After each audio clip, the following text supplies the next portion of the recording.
Hey, good afternoon, everybody, and happy Monday. It is Martin Luther King Day. It is a federal holiday, but I am here anyway because we got some absolutely amazing news on Friday. Cal HAFA has announced when the next round of Dream for All is going to happen. We are going to get all of the details. I'm going to cover it all with you today, and I'm super excited to get it kicked off.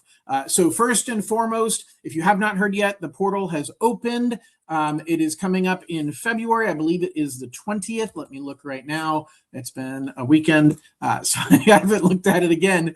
But the portal is opening up on February 24th. So if you've been playing along, about a month or two ago, I said I thought the portal would open up right after the end of the current voucher holders expiration date, which is February the 18th. And then we got into January, and I'm like, there's no way they're going to launch this with just a month of notice. And so I hedged my bets, and I said, we're probably looking at March, likely April. Well, I was right, and that made me wrong because I stopped being right, and it is happening next month. So we know the date, February 24th is the first day the portal will open for you to upload your, what I'm calling your golden tickets. And then on March 16th is the last date for you to get registered.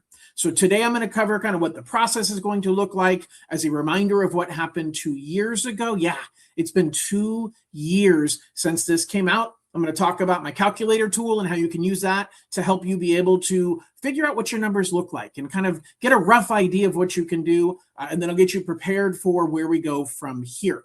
So number one, the key right now is you need to get your Dream for All pre-approval letter. You can get it from any Cal HAFA approved lender, but I am the only Cal HAFA approved lender you should be working with. So what you're going to do, and I'm going to show you guys right here, you can actually see a copy of it. You can find it online on Cal HAFA's website. So I'm going to show you guys just what your lender has to do for you. Again, I am interviewing to be your lender. So hopefully you take that as a truly what it is, which is I don't get paid for doing YouTube. I get paid for doing mortgages. So right here is where I'm going to get paid if you guys will allow me to help you out. The program requires you to get a Dream for All pre-approval letter, which is on the Cal HAFA page for Dream for All, and it's right here. So you can view a copy of it, but it has to be signed by a Cal HAFA pre-approved lender. So you need to get this letter from somebody like me. It's not a normal pre-approval letter. It's a very specific pre-approval letter. Here's the key that everybody misunderstood in prior years. They looked at the purchase price and most of all the Dream for All loan amount and said, oh my gosh, I want to buy for a higher dollar amount than that. John, you're not giving me the maximum qualification. Well, first of all, we're going to give you the maximum you qualify for today. But you're not getting a voucher for a specific dollar amount. The winners get a voucher they can use for the entire 150. Let me put that into math for you. If you today are qualified for a $600,000 purchase price, so we put in here, your purchase price is going to be $600,000.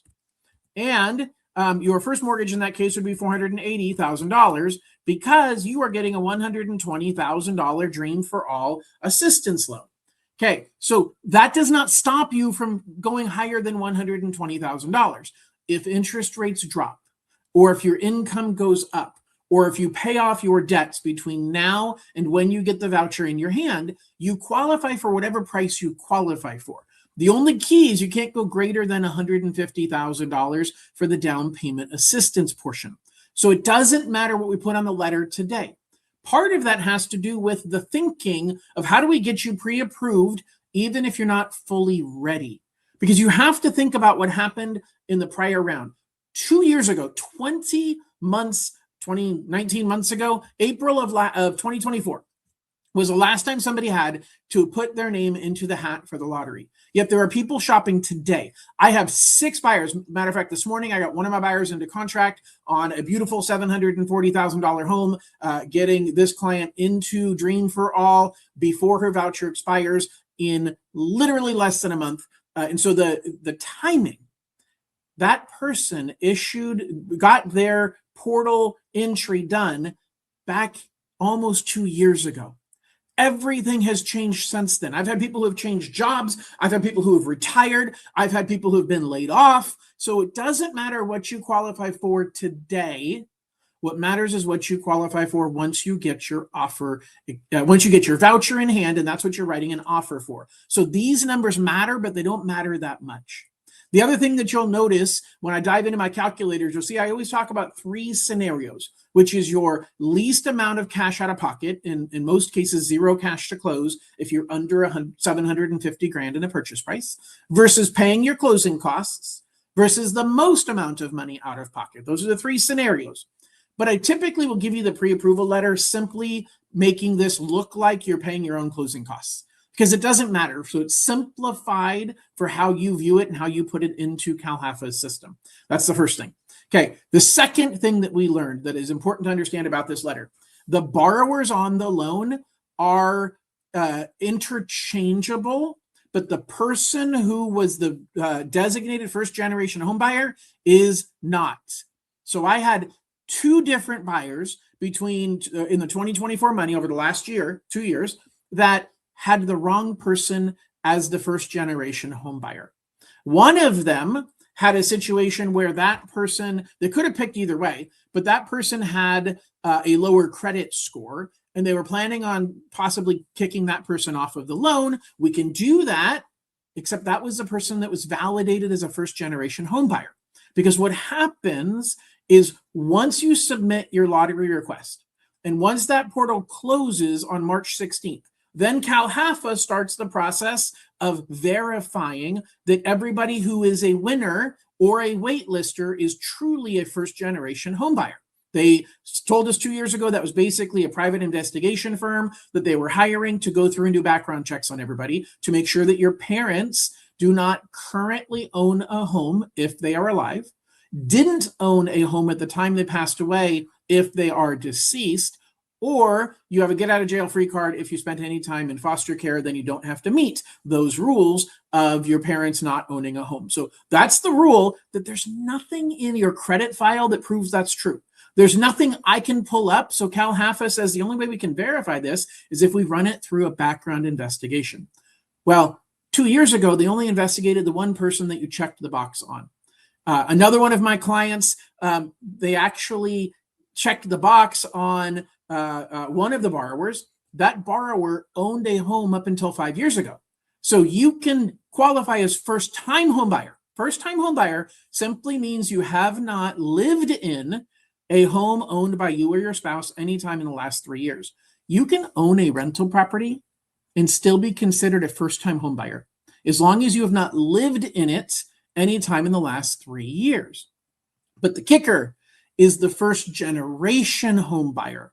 That person has to have not had ownership of anything in the last 7 years, and that person has to have their parents, both of their parents, not owning a home today, or if they're deceased, not having owned a home at the time that they passed away. So there's a lot of nuance here. Well, they selected him as the first-generation home buyer, and it ended up that he wasn't first generation, but the wife was. And we contacted CalHFA and said, can we change it? And they said, no, because we won't go back through and do a new background check.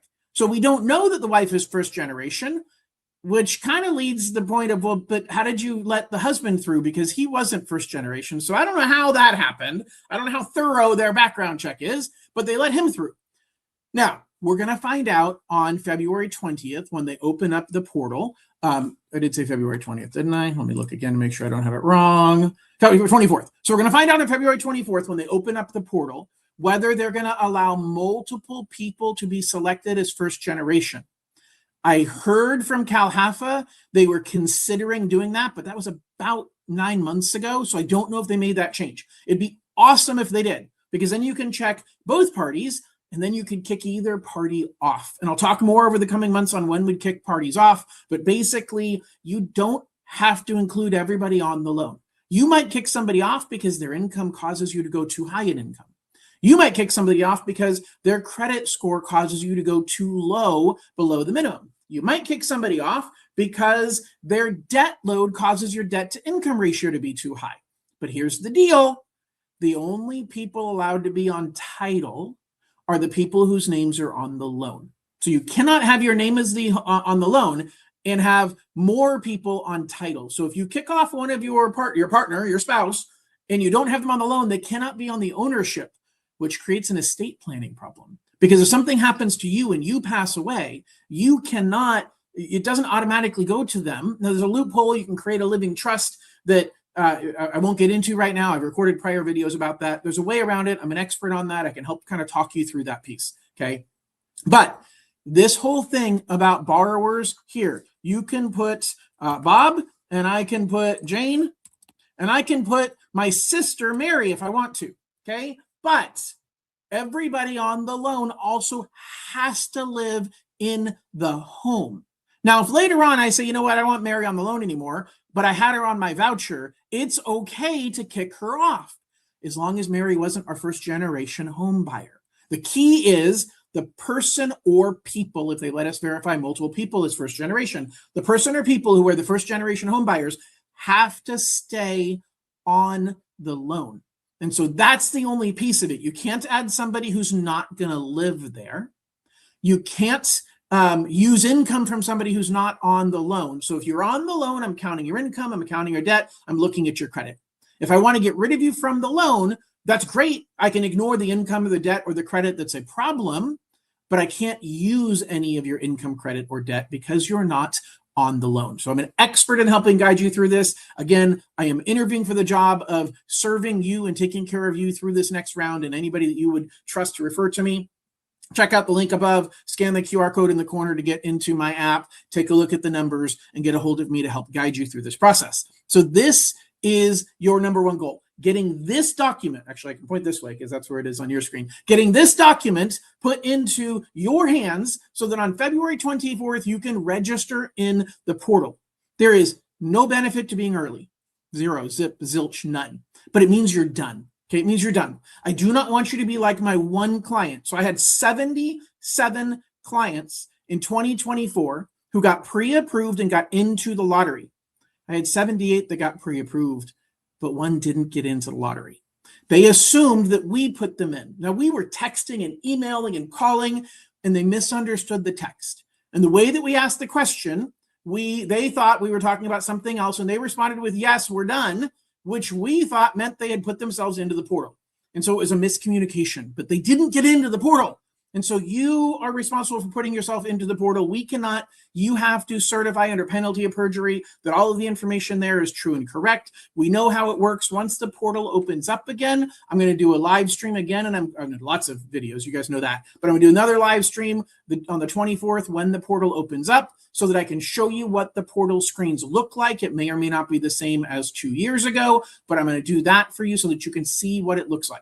But the key is you have to get into the portal, and you cannot get into the portal and finalize it without having this letter. Now, CalHAFA also says documentation-wise. So you're going to need your driver's license in order to get into the portal. You're going to need foster care documentation, the foster care verification form letter, or court documents if you fall under the foster care exception. And then you will, the application will require information for both of your parents of the designated first generation borrowers. Now, here we go. Here's a word. They said borrowers. So it looks like they're going to let us select multiple people to be first generation. Only one person has to be. But again, don't make the mistake of not checking both people. What if something changes? Now, I do worry if you select both people and the background check comes back and says one doesn't meet the criteria, it may kick out your entire application. So it's something to be very, very concerned about. Let's pause for a quick second. We've got questions. And as always, I will take questions live. All right. So first question here is, do I need to use a realtor if approved, or can I use a real estate attorney? CalHAFA does not care. I don't care. A real estate attorney can handle the paperwork for you. So it depends on your situation. What I'll tell you is I believe in realtors. I believe in miracles. It'll take a miracle to get your realtor accepted. I'm just kidding. But I do believe in realtors. I also believe I don't know how to sing and I can't carry a tune in the bucket. But I think the answer is no. You don't have to use a real estate agent. You can choose whether you want to or not. You can buy a for sale by owner. You can represent yourself. There are pros and cons to all of it, but the direct answer is no. You do not have to use a realtor. Second question, can I make a video about explaining the cash out option for sale? I would be happy to, but I need a little more information on what you are talking about. So you can put it in chat or you can email me about what you mean, but are you talking about like how much money do you get when you sell the house? Like how much does the state keep and how much comes to you? If that's the case, I have it built into my calculator and I'll show you in the app. I'll try and get to it today. We'll see how far we get, but I will for sure do a video. I've got it on one video from before as well. All right, so feel free to comment. If you guys have questions, you're watching recorded, post in comments and I will come back and catch them later. If you're watching live, post and I will pull it up. So Alvi says, for California Dream for All. So I'll say it this way. You on California Dream for All, if you want to refinance and not pay back the Dream for All money, you can only do that if you're not pulling cash out. If you want to pull cash out, then you have to pay back the state as part, either before or as part of pulling cash out of the property. And if you're talking about how much cash you get out of the property once you sell it, that's a more detailed conversation I'll touch on here in a minute when I get into my calculator, but it'll kind of cover that. And so let's go from there. All right. So you need to have your voucher application will require the information for both parents of the designated first generation borrowers. Okay. Kim, I'll get your question in just a second. You need your name, date of birth of your parents, date of death, if applicable, the current address, proof of relationship, birth certificate, adoption papers, etc. Okay. Kim says, so if I'm the only borrower and I already have a rental property, does that mean I don't qualify as a first generation borrower? Unfortunately, it does. I have other options that can help you out. So if you're renting today, I have a lot of other down payment assistance programs where you're considered first-time home buyer. But in Cal Haffa's eyes, first-generation home buyer is two things. It's the parent thing, but then it's you having no ownership whatsoever of any real property except a manufactured home in a park. If you own a manufactured home in a park, it doesn't count towards this rule, but they look back 7 years. You cannot have had ownership of any property of any type with a home, land with a home on it, anytime in the last 7 years in order to be first generation. So unfortunately, Kim, you do not qualify as first generation. You are exactly the situation that my client was in. Well, he sold his rental property 5 years ago, but same situation, which is he still doesn't qualify as first generation because he had ownership of a property sometime in the last 7 years. So no, unfortunately, you do not qualify as first generation. Yes, I have many other options, and I would love to show you what those look like. None of them are going to be as cheap in monthly payment as Dream for All, but none of them are going to be as expensive in long-term cost as Dream for All. Dream for All is the lowest monthly payment you will get on any mortgage available right now for that same purchase price. So if you are buying a $700,000 home and you use Dream for All, you're putting zero down. You are getting a much, much cheaper down payment than any other down payment assistance program putting zero down. Because for that $700,000 home, you're only borrowing $560,000.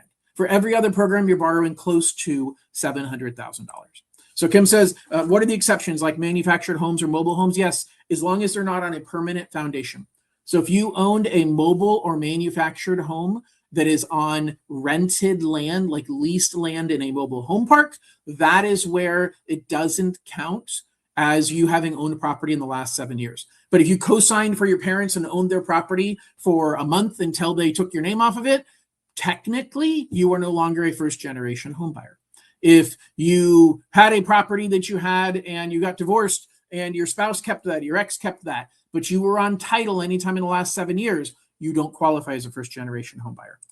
All right, Alvi says, do we need to get my pre-approval letter? Do we need to get any approval from Cal Haffa Dream for All to sell either in the normal selling process, short sale, or cash out? Okay, no, you don't need their, well, a short sale is a whole other thing. With a short sale, you always have to get approval from the lender because they're not getting all of their money that they're owed. So a short sale, yes, you need their approval, not because it's Dream for All, but because you're doing a short sale. But if it is a normal sale, or you're getting cash out of the property from a sale, you don't have to get their permission to sell. They are not an owner. They don't have decision-making rights on the property. They're a lien holder, a lender. They have a lien on the property. So if you bought that $700,000 home, they have a $140,000 lien on the property that has to get paid off. But the amount it takes to pay it off is the 140 plus 20% of the appreciation. If it didn't appreciate at all, then you only owe them the 140. If it dropped in value, you still owe them the 140. But if it went up in value, then to pay off that lien when you do a normal or cash out sale, that is where the state does not have to approve you selling the home, but they do have to know how much you're selling it for so that they can validate what their appreciation percentage is. And then they're going to list that on the payoff as saying, hey, you owe me this much in total between the original amount I loaned you and the percentage that it has increased. All right, hopefully that helps. Kim, you are very welcome for the explanation. All right, so this is how it's going to work, gang. Number one goal, get with me, scan this QR code up there in the corner, and you can download my app. What you're going to get is that QR code, and the link is going to take you here, okay? So this is kind of a simple calculator for you to run. Alvi has a question. I'll go to Alvi's question, then I'll finish this. Do we need to get a waiver approval for remaining amount if it's a short sale or cash out sale or normal seller process? So again, as long as the state is getting all of their money through a normal or cash out sale, you're saying cash out meaning you're getting proceeds from it. The only thing you have to do is order a payoff, and it's going to be a little more complicated than a normal payoff because they have to know how much you're selling the home for, and then they calculate what the payment amount is. But there's no waiver required. And for a short sale, there's nothing short about a short sale. Like there's nothing short about a short sale. And so it's going to take time because the bank is losing money, and the bank wants to make sure that you're not just selling it at a lower price than necessary for the heck of it. Because once you're not getting anything out of the home, once you're losing money on it and it's going to hit your credit as a short sale, the seller no longer cares how much lower it goes. Okay.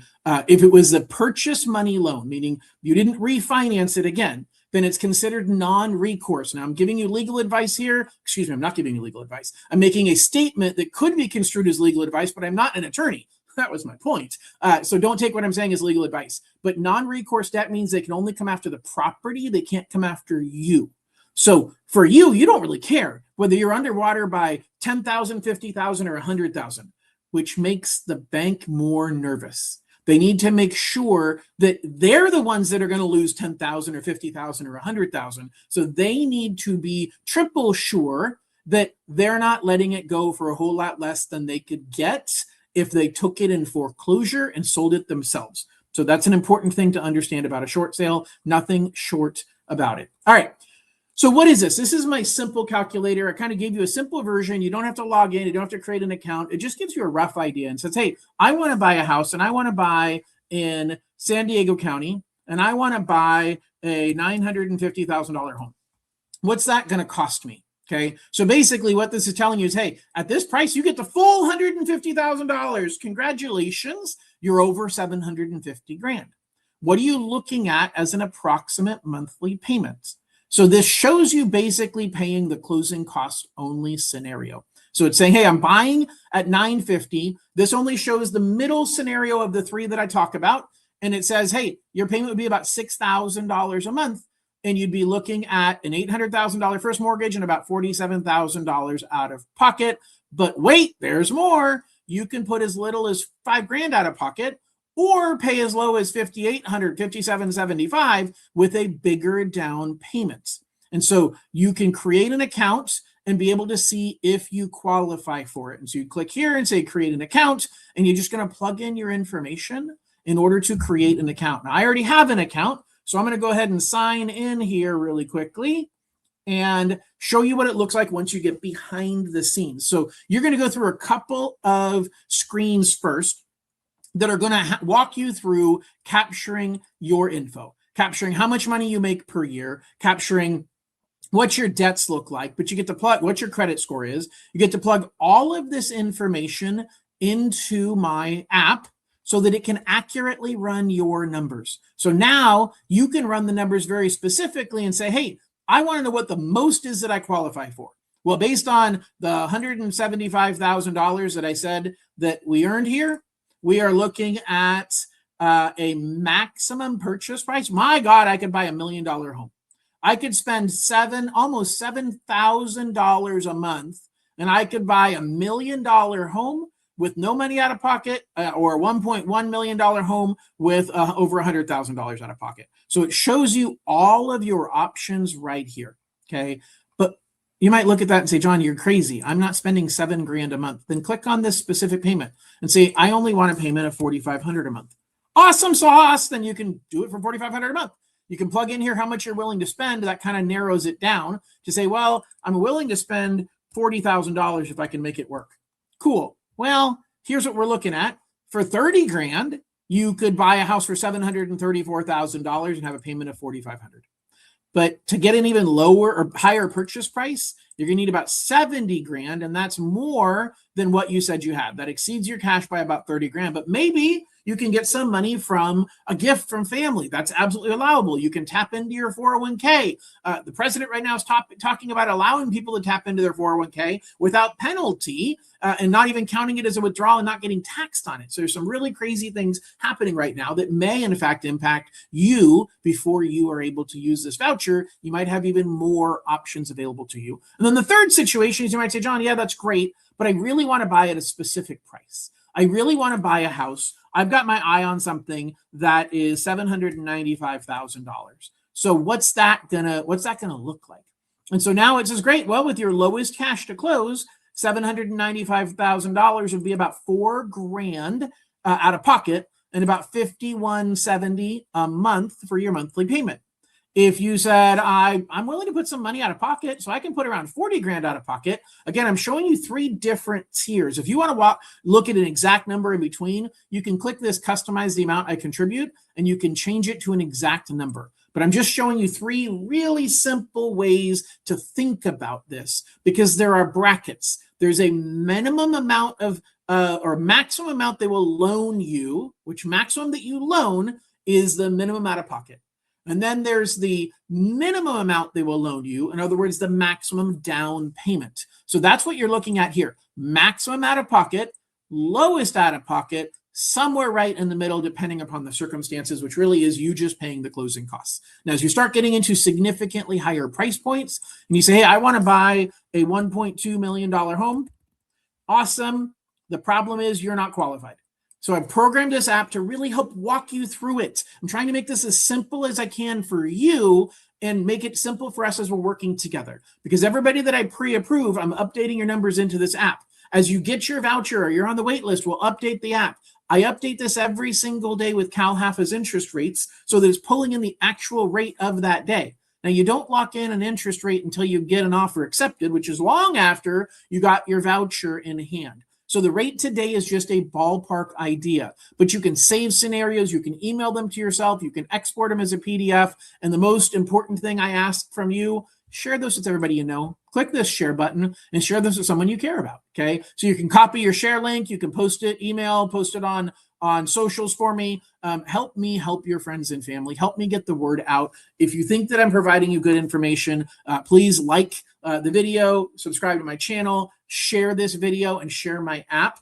So guys, I am here for as many questions as you have. I'm just about wrapped up with what I wanted to cover today. I'm going to be back every single Monday with a live stream at noon talking about new information, tips and tricks. I'll post videos in between, and I'm going to start doing every Wednesday night webinars on Zoom that are going to happen starting a week from this Wednesday, and they'll go through the week before it closes. So whatever that day is, March 16th, I think is a Monday.